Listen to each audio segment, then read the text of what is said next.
नमस्कार दोस्तों, face to face के इस अंक में आपका स्वागत है। और आज हमारे साथ बातचीत के लिए फेस टू फेस में मौजूद हैं कुलदीप बिश्नोई जी, जो हजका पार्टी के सुप्रीमो हैं। कुलदीप जी, स्वागत है हरियाणा न्यूज़ में आपका।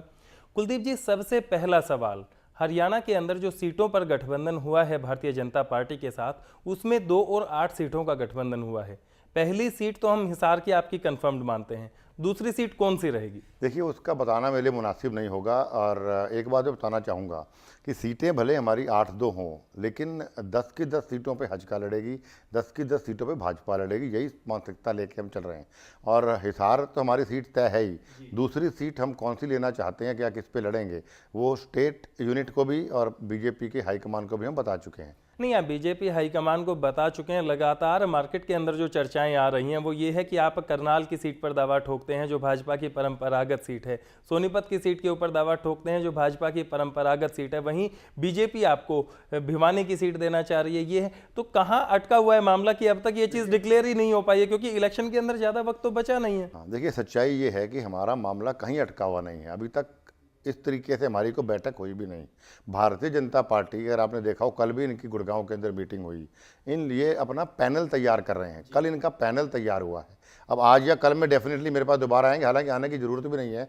एक सीट हमने दूसरी कौन सी लड़नी है उस पर कोई इफन बट नहीं है, वो हम उनको बता चुके हैं। झगड़ा कहीं नहीं है इस सीट में हमारी, क्योंकि ओम प्रकाश चौटाला पार्टी ख़त्म हो चुकी, कांग्रेस पार्टी को हमने ख़त्म करना है। इसलिए हमारी सोच 10 की 10 सीट जीतने की है। उसमें जो बेहतर कैंडिडेट किसके पास होगा वही सीट उसको दी जाएगी। ये कहना कि ये उसकी परंपरागत है, ये उसकी है, ये मैं इस मामले में सहमत नहीं हूँ। चलिए सर, कुलदीप बिश्नोई के बारे में लगातार ये कहा जाता है कि वो गैर जाट की राजनीति करते हैं, और हरियाणा में जाटों के बिना तो सरकार बनना बहुत मुश्किल है। तो कैसे सामंजस्य बिठा पाते हैं आप इन चीज़ों नहीं, आपने बिल्कुल ठीक कहा कि जब तक सभी बिरादरियां एक साथ ना हो, सरकार बन पाना बहुत मुश्किल है। और मैं जाट या जातिवाद की राजनीति नहीं करता हूँ। ये बात अवश्य है कि नॉन जाट मुझे अपना नेता मानते हैं, ये मेरे लिए सौभाग्य की बात भी है। लेकिन एज कुलदीप बिश्नोई मैं जात पात में विश्वास नहीं करता हूँ। और मेरी पॉलिटिक्स जनहित की पॉलिटिक्स है, जाति की पॉलिटिक्स नहीं है। चलिए, आपकी जाति की पॉलिटिक्स नहीं है। मुख्यमंत्री भूपेंद्र सिंह हुड्डा के ऊपर आप लगातार क्षेत्रवाद के इल्ज़ाम लगाते रहते हैं। जब चौधरी भजनलाल सीएम थे उस टाइम हिसार के अंदर जितना विकास हुआ आज तक कभी नहीं हुआ।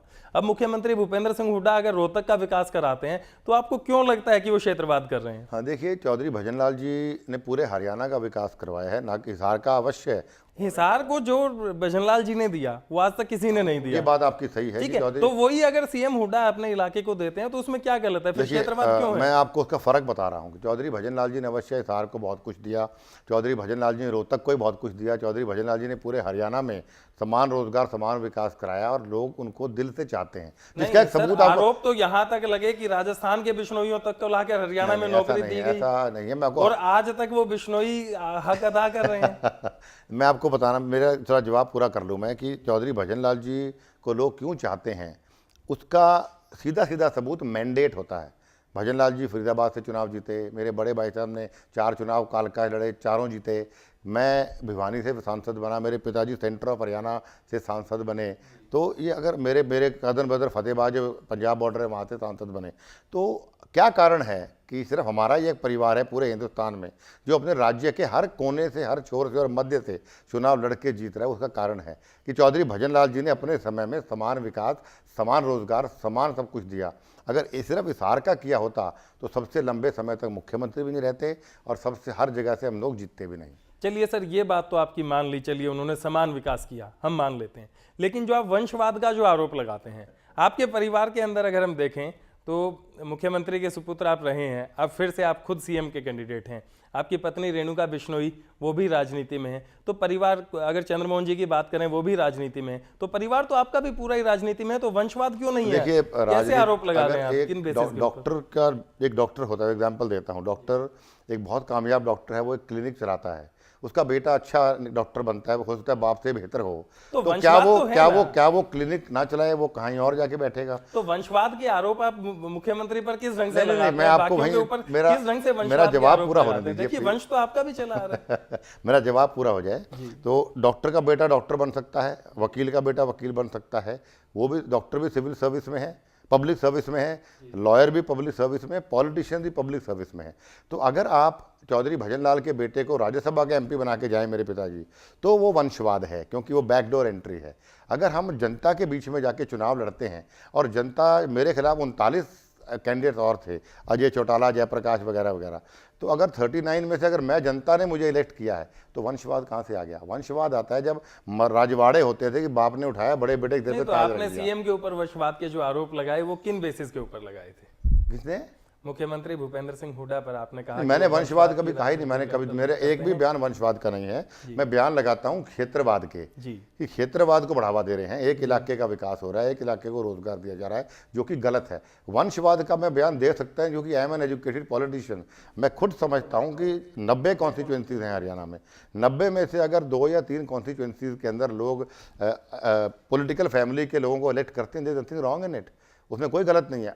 अगर 90 के 90 पूरा परिवार लड़े और किसी को मौका ना दे तो वंशवाद है, तो गलत है। चलिए सर, बात करते हैं हज का भाजपा गठबंधन की।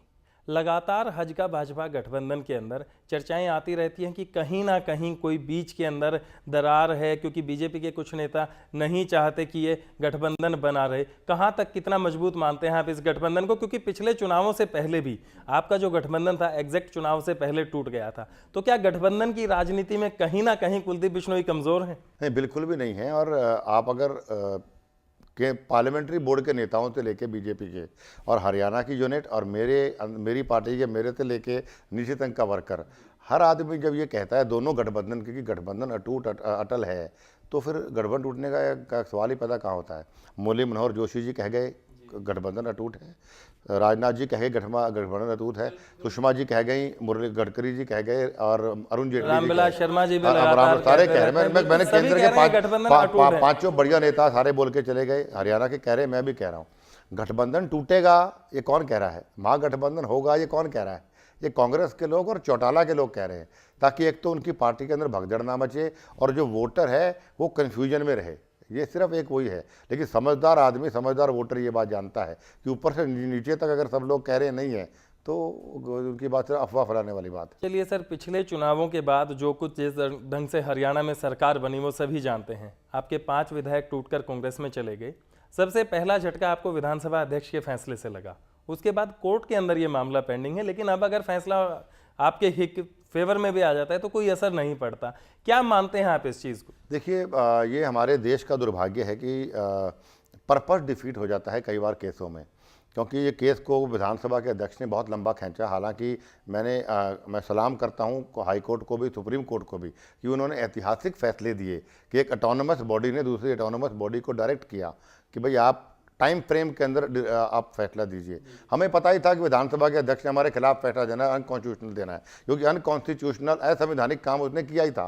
कोर्ट से हमें रिलीफ हर हालत में मिलेगा, क्योंकि हमारा केस मेरिट के ऊपर है। लेकिन ये तो इतना लंबा खींच चुका है, रिलीफ मिलने का कोई फायदा वही मैं कह रहा हूँ। लेकिन इसका बेनिफिट क्या होगा? फैसला हर आदमी इलेक्शन से पहले आना है, ठीक है, आम चुनाव बाई इलेक्शन नहीं होंगे, एक नैतिकता की जीत होगी और एक आइंदा के लिए प्रेसिडेंट सेट हो जाएगा। ये 2 विक्ट्री हमारी होंगी हाई कोर्ट के। लेकिन हरियाणा के अंदर जो बात की जाए, इतिहास पर नजर डाली जाए, जो आपके विरोधी हैं वो लगातार कहते हैं कि अगर दल बदल की राजनीति के जनक थे वो तो आपके स्वर्गवासी पिता चौधरी भजनलाल जी थे। हाँ जी, देखिए 2 बातें हैं। सबसे पहला कि कोई हिंदुस्तान, उनको इस बात का पता होना चाहिए, कोई भी व्यक्ति अगर हिंदुस्तान की संस्कृति सिखाती है, कोई व्यक्ति दुनिया में नहीं हो उसके बारे में ओछी शब्द, उसके बारे में कुछ भी कमेंट करना, ये हिंदुस्तान की संस्कृति नहीं सिखाती। लेकिन चलो, उनको संस्कृति का नहीं पता है। मैं ये पूछना चाहूँगा उन लोगों से कि जिस काम की इजाज़त देश का संविधान देता है उसको अनकॉन्स्टिट्यूशनल वो कैसे कह सकते हैं? जब चौधरी भजनलाल जी के साथ MLA 82 में आए तब एंटी डिफेक्शन लॉ नहीं था, कानून इजाज़त देता था।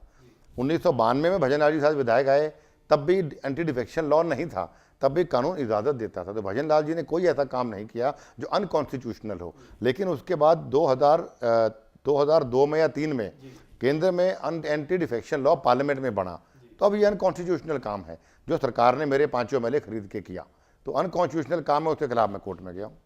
तो सर, अब आगे की जो रणनीति रहेगी, आप कौन से मुद्दों को लेकर इलेक्शन में जाने वाले हैं? देखिए, सबसे पहला मुद्दा तो हमारा वही भ्रष्टाचार का रहेगा, दूसरा हमारा क्षेत्रवाद का रहेगा। ये तो है रीजनल इश्यूज, नेशनल लेवल पे हमारे घोटाले, महंगाई और कानून व्यवस्था, इन सब मुद्दों को लेकर जनता के बीच में जाएंगे।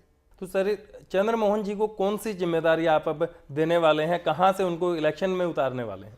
चंद्रमोहन जी हमारी पार्टी के बहुत ही वरिष्ठ नेता है, जहाँ से वो चाहेंगे वहाँ से उनको चुनाव हमारी पार्टी लड़ाएगी। और नहीं सर, ये फैसला तो पार्टी का है और पार्टी सुप्रीमो आप हैं, तो ये फैसला तो आपको आज देखिए, बताना ही पड़ेगा हमें। पार्टी का अध्यक्ष मैं जरूर हूँ, लेकिन मैं क्योंकि एक एजुकेटेड पॉलिटिशियन होने के नाते मैं सारे फैसले हमारी पार्टी का पार्लियामेंट्री बोर्ड करता सर है। पार्लियामेंट्री बोर्ड करता है फैसला, मान लिया, लेकिन कुलदीप बिश्नोई का खुद का मत क्या है इस मामले में कि कहां से चंद्रमोहन जी को उतारना चाहिए? फेस टू फेस सीधा स्पष्ट जवाब।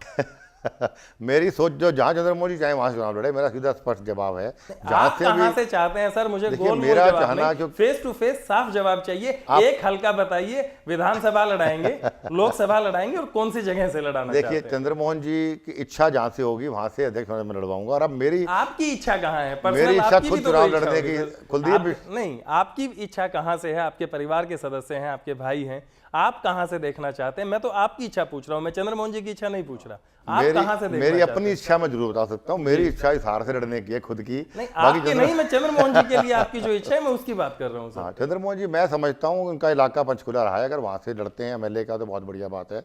बाकी अगर वो चाहें कहीं और से लोकसभा लड़ना तो अवश्य है, जहाँ से वो चाहेंगे हम उन तवज्जो देंगे उनको। जी, तो कुलदीप जी वक्त का थोड़ा सा अभाव है, वक्त तो चला ऐसे फेस टू फेस के अंदर एक छोटे से ब्रेक का, ब्रेक के बाद जल्द लौटते हैं। राव इंद्रजीत सिंह अब बीजेपी ज्वाइन कर चुके हैं, कितना असर पड़ने वाला है? नहीं, देखिए, हमारा जहाँ तक हजका का सवाल है वहाँ से तो जनता के आशीर्वाद से मुझे कहा गया कि अभी लीड मैं अलायंस को मैं हेड करूँगा, और बीजेपी का मुख्यमंत्री कौन होगा इसके बारे में मेरा कमेंट करने का कोई महत्व नहीं है।